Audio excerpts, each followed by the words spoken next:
We're now in Server 04, and what we're going to do is just quickly look at the guide, and we can see that if we come to the top, we've set up our base. We've used some memory data for student projects in the last lesson, and basically we enabled projects type in students to be resolved, but not a real database structure, so we could get things back, but it's not actually correctly resolving. In 4, before we get on to actually kind of resolving the database structure, we're going to just enable queries by ID, and we've seen sending variables before by ID. So if we have a look at the code, what we're going to be doing here in Server 04 is we're adding a couple of new queries. We've got students, it returns all students. Projects, it returns a list of all projects if they're available. If we need to get a project by ID, we send an ID and an ID value. It must be of type ID, and for projects and for students. The database structure for student and projects are the same. And when we come back down here in our queries, because we've defined 2 new queries up here, we need to tell GraphQL how to resolve them. It won't crash without them, but obviously we would get nothing back. So we have get project ID that gets the args.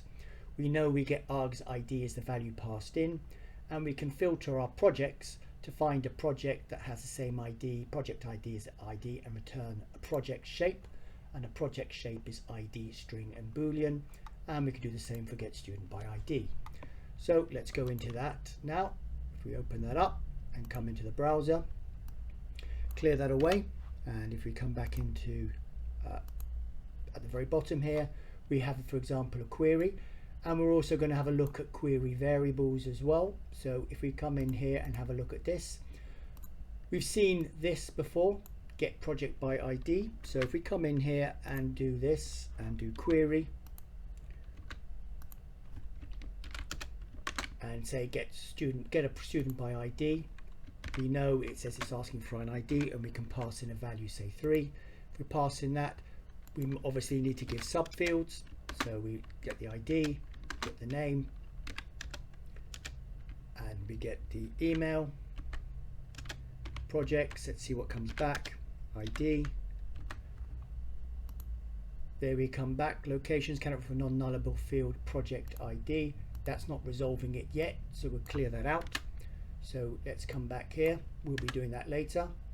Prettify, send it off, we get our details back. We see we passed in ID 3 and we've got it. If we send in ID 1, but often we want to be able to, don't want to have to hard code it. So if we come up at the bottom here, if I drag this up, we have query variables and HTTP headers. If we come into our query variables and go back into the code, we can see that we can have a particular query where we pass in input values. So if we take this, open it up here and place this here, we can say we're supplying an input variable $ID of type ID, and it's got to be passed in, and we can see we're passing it into the get project by ID, whereas before we had a hard-coded number. We're passing in a variable. These IDs and dollars must all match up because they're related, because GraphQL also takes off the dollar and resolves the ID to ID here. But if we look at query variables, this is where we can basically send back a variable parameter. So if we put that in here, and if we came in here and did this and actually cleared it out, if we just did our brackets, the IntelliSense would sort of say that when we're typing with a space, oh, it's looking for a type ID. And notice how it must be in quotes. So this is like JSON data. So it's got ID here. We can put in a value of say 2, run it, we get back 2 here, we get back 3, and we can run it here. So while we're here, if we come back up here and look at the client section, we can see that we can now see how we can send information via our HTML client, which at the moment we've just been working in the playground. So if we look at project by ID, this is nothing more than a little page that has an output area for data, and it contains app04. If we look at our client-side data, this is how we can send a client request from an HTML page in a sort of raw form. We need to point to the GraphQL playground. That's our API endpoint. It doesn't have to be the playground, but it has to be the endpoint. And you can see basically here, if we look at our function, we're getting a project by ID. It has an input value, and basically we're sending a post request, and we can see now that we send back exactly the same query we've got here. Notice it's query template literal string. the same query we have in our playground here. We can send that back, but we need to pass in the variables, and what we do is in the body we send back not just the query but an object of variables that must contain the ID X. And basically I've just called it X just to show that these can be, doesn't have to be renamed ID, but it can be sort of just a parameter. And if we send this back here, we can see that this variables effectively takes the place of that query space. So we're just sending back our query project ID, the value is defined by the variables list. So if we come back into here and open this up in Live Server, you can see straight away it's outputting the data here. If I go into console, and if I go into there we see it, it knows the value of X, it's getting the object back and it's putting it out in here. So if we come back in here and actually change the value let's come back in here and change this project ID 2, we can put in our variable here, it's just getting passed into here. You can see that it's passing it out and we're displaying the information that we get back.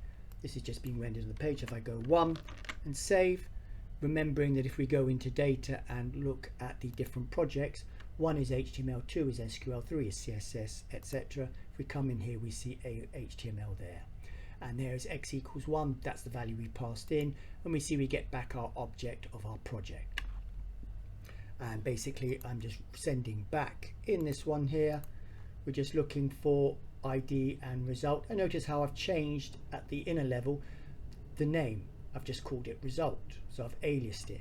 So when we come back in here we can see we get result, whereas if I was to come back in here and just change that back to the original name as per the field, save it, come back up and refresh, ID1, then it comes back as name here. It's not being displayed on the page simply because it is expecting to get result. So if I change that to name here, that would now work, it would display it on the page.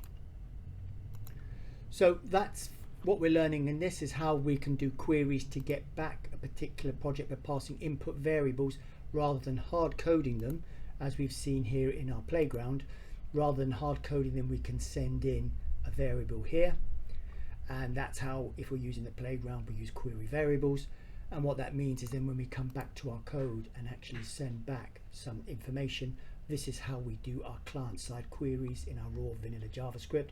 We have to send back a variables object with the parameters needed. It needs an ID X, it must be ID, it can't be something else, because that's how it's coded in the GraphQL.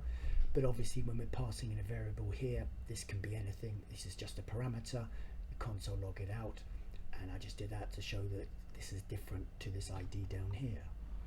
So in this one, 04 server 03, we've started to do some queries, and also to be able to do some client-side queries. And if we have a quick look when we come into the page and do F12 again, and if we look at the network tab,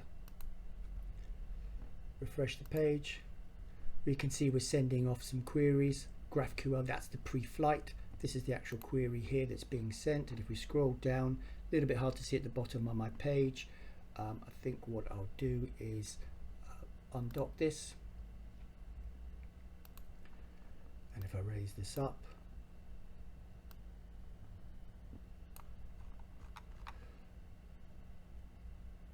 and what I'll do is actually copy this to show you what's being sent in the request payload, as unfortunately I have put my screen recording a little bit too small. If we do that, we can see what's being sent is the query and the variables object with the ID of 1. So that is some changes that we're taking place and building up our API as we're going along.